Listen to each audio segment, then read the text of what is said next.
Okay, I'll just show you how to delete a mobile from the Bluetooth audio system in this 2018 Landrover Discovery.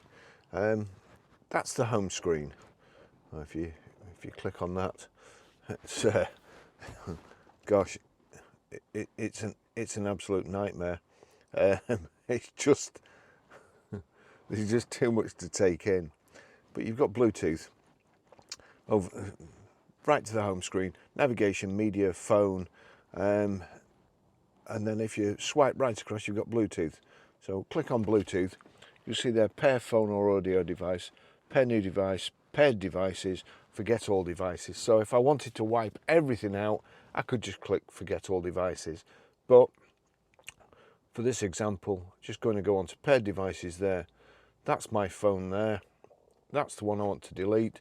So I click on it and you'll see there, use device for audio, phone. So if you're having any problems, you can't play audio, make sure there's a tick in there.